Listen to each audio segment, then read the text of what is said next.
에 앞서 몇 말씀 드리겠습니다. 옛말에 형무등급 그리고 추무리불량이라는 말이 있습니다. 법의 적용에는 그 적용을 받는 사람이 권력자이든 아니면 권력을 잃은 자이든 예외나 차별이 없어야 합니다. 마찬가지로 무죄추정의 원칙이나 인 두비오 프로레오, 즉 불분명할 때에는 피고인의 이익으로와 같은 법의 일반 원칙도 피고인이 권력자라 하여 혹은 권력을 잃은 자라 하여 다르게 나누어 적용될 수 없습니다. 그것이 공정한 재판의 전제일 것입니다. 재판부는 헌법 제103조에 의거 증거에 따라 판단하였음을 말씀드립니다. 사건에 관하여 살펴보겠습니다. 이 사건 공소 사실은 자본시장과 금융투자업에 관한 법률 위반, 이하 자본시장법 위반이라 합니다.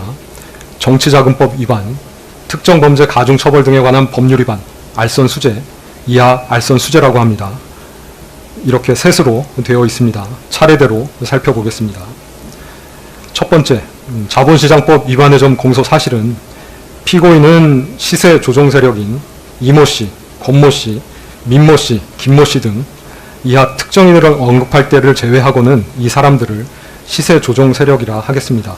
이 사람들과 공모하여 2010년 10월 21일경부터 2012년 12월 5일경까지 사이에 도이치모터스 주식의 매매를 유인할 목적 및 시세 고정 및 안정의 목적 등으로 62만 5,093주에 대한 통정 가장 매매를 하고 3,127회의 이상 매매 주문을 제출함으로써 8억 1,144만 3,596원의 부당이득을 취득하였다는 것입니다.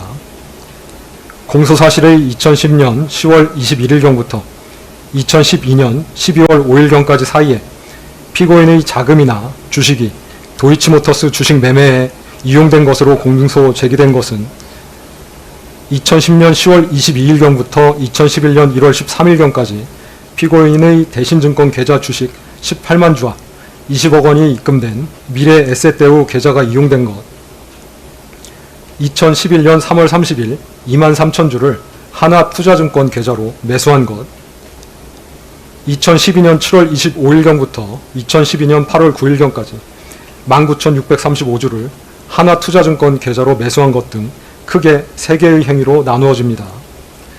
그 이외의 기관에 관하여는 피고인의 자금이나 주식이 시세 조정에 이용되었다는 공소사실 기재는 없습니다. 이 부분 공소사실은 피고인이 시세 조종 세력과 공모하여 공동정범으로 시세 조종에 가담하였음을 전제하고 있습니다. 이에 대하여 피고인은 시세 조종 행위에 관하여 인식이 없었고 시세 조종 세력과 공모하여 공동정범으로 가담하지도 아니하였다는 취지로 주장합니다. 즉 쟁점은 피고인이 시세 조종 행위에 대하여 인식이 있었는지 여부, 인식이 있었다고 할 경우 피고인이 시세 조종 세력과 공동정범인지 여부입니다. 기간별로 나누어 살펴보겠습니다. 먼저 2010년 10월 22일경부터 2011년 1월 13일경까지 피고인의 대신증권 계좌 주식 18만 주와 20억 원이 입금된 미래에셋대우 계좌가 이용된 거래에 관하여 보겠습니다. 이 부분 계좌 거래는 시세 조종 세력에 대한 선행 확정 판결에서 통정 매매 등 시세 조종 행위가 유죄로 인정이 되었습니다.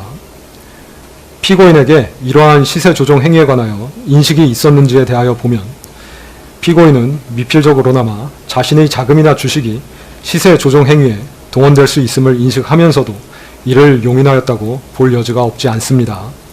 그 이유는 다음과 같습니다. 첫째, 피고인이 시세 조종 세력이었던 블랙펄 인베스트먼트 대표 이모씨, 이하 블랙펄이라고 합니다.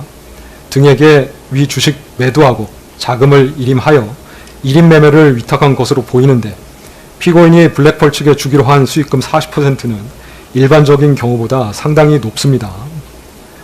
둘째, 2010년 5월 24일경부터 기존에 보유하던 도이치모터스 주식 69만 주 중 51만 주를 매도하여 오던 피고인이 일임 매매를 통해 2010년 10월 28일경부터 다시 주식을 매수하기 시작하였는데 그와 같이 다시 매수를 시작할 만한 동기가 불분명합니다.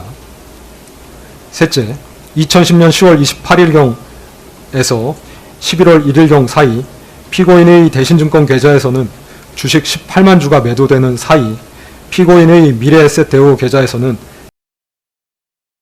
같은 시기에 더 높은 평균 단가로 주식 11만여 주가 매수되었는데 굳이 이와 같은 양태로 주식을 매매할 이유가 없습니다. 피고인이 증권사를 통해 위와 같은 매매를 확인할 수 있는 상황에서 이러한 매매 양태에 대하여 의문을 가질 수 있었다고 보입니다.